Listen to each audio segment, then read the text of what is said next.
Artists have always been an invaluable asset to any city. They make community more involved, curious, and sensitive to different social and political issues. They develop artistic sense and knowledge and bring people together to allow conversation and exchange of ideas. Artists have been displaced in London throughout centuries, but now they're being pushed farther and farther away from city centre due to gentrification. Hackney Wick, an area in East London, is currently fighting with this issue. Save Hackney Wick, a non-profit organisation founded by the residents of the area, protests destruction of the old infrastructure, as in the case of H16 footbridge that was erected in the place of an old warehouse with cheap studio spaces, and ever-rising living and studio renting prices. Helping the cause is Stour Space, gallery, cafe, and a place for artists to rent a cheap studio space.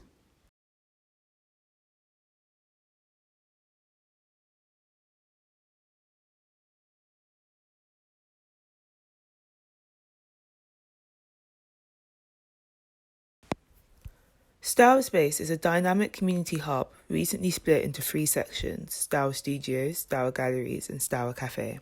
Together they provide studios, workshop exhibitions and even houses a cafe serving the local community of Hackney Wick for just over a decade. The founders Neil MacDonald and Rebecca White transformed an abandoned warehouse on Fish Island and made it into a space where artists can make and exhibit work by providing cheap studio rent and a free inviting workspace.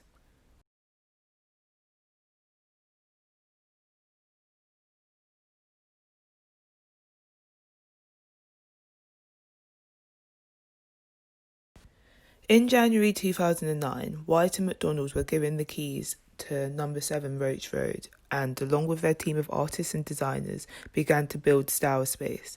The construction process was aided by the local community, who provided materials either directly or through skips and offered their time and labour.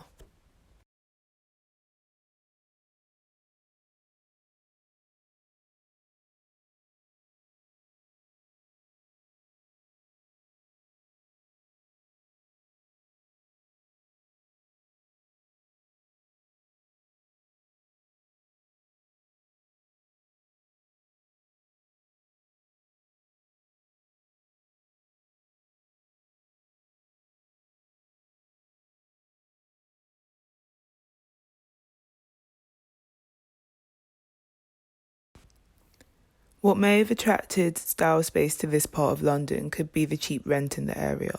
Fish Island is bordered by 2 canals and the A12. Surrounded by newly drained marshland, the small East London village was considered to be the site of the Imperial Gas, Light and Coke Company, however decided to build it in Bromley by Bow and use Fish Island as a workers' estate. By the 20th century, industry in the area was blooming and Hackney Wick was full to the brim with factories and workshops who used the canal system in the area to transport goods.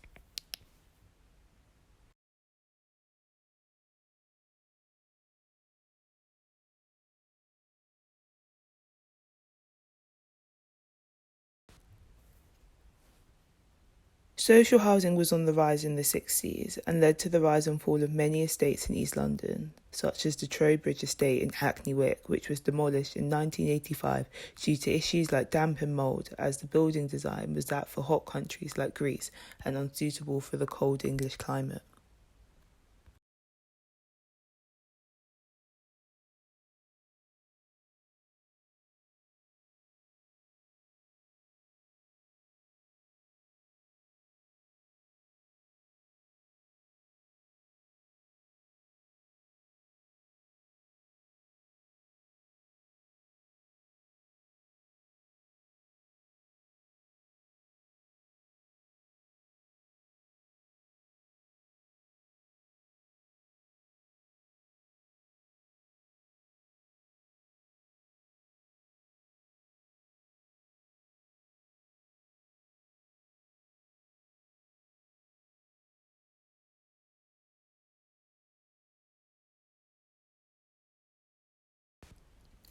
Towards the end of the 20th century, industry had died in the UK and artists inhabited the remaining factories and warehouses.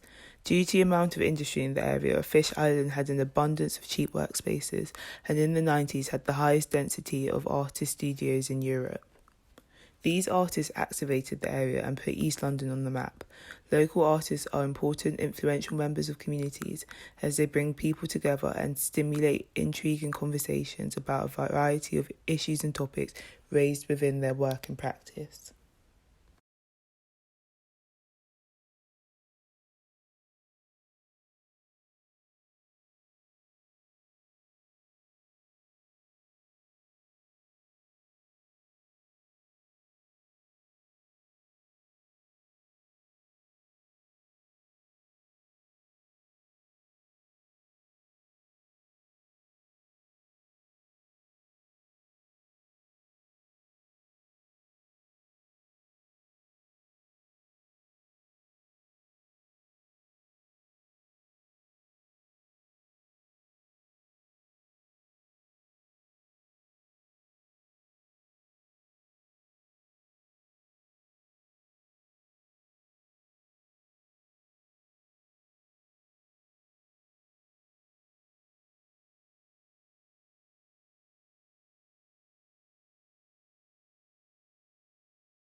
Once abandoned factory spaces in Hackney Wick are now home to the largest active artistic community, with warehouses and storage units refurbished, becoming studios and gallery spaces for emerging artists. People in the creative field were able to rent workspaces and flats in Stour space for a fraction of the price outside of Hackney Wick, which minimizes their economic burden, especially during the infancy of their careers. However, since the construction of the Queen Elizabeth Olympic Park in 2012, the areas within the park's sphere of influence have inevitably been gentrified and redeveloped. Hackney Wick was no exception. Victoria Wharf, a neighbouring community of creatives near Stour Space, were forced to evict their studios, and the entire complex was eventually demolished. This demolition was led by the LODC, the London Legacy Development Corporation, and a footbridge was built in its place. However, artists and locals alike questioned the motives of the LODC, as the footbridge, although part of the wider development of the Olympic Park, serves little to no purpose to the local community. And the construction of the footbridge displaced an entire community of cross-disciplinary creatives. Among the tenants were BAFTA nominees, Saatchi Gallery featured artists, Oscar-winning musicians, and more. It can be seen that in order to strengthen the area's economic base and to attract international investment and business, the LODC decided to sacrifice character and strength of the existing community. In the eyes of the LODC, who oversees the project through a macro long-term lens, the replacement of Victoria Wharf with residential buildings and the footbridge increases the area's attractiveness to foreign investment and incoming businesses, raising the profile of the area. However, to the locals who view the situation through the immediate now, it is the exact opposite. The demolition of Victoria Wharf affects their immediate livelihood and the immediate livelihood of struggling artists, forcing them out of their jobs. This completely disobeys their vow to maintain and build upon existing local character, and to maintain locally distinctive neighborhoods, and other plans to gentrify the area with no regards for the community that already exists.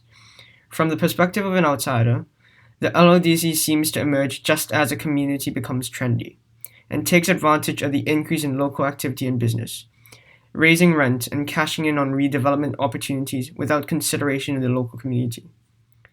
Locals and artists alike share the same sentiment, and fear that the LODC will destroy the youthful culture fostered by artists and creatives in the area of Hackney Wick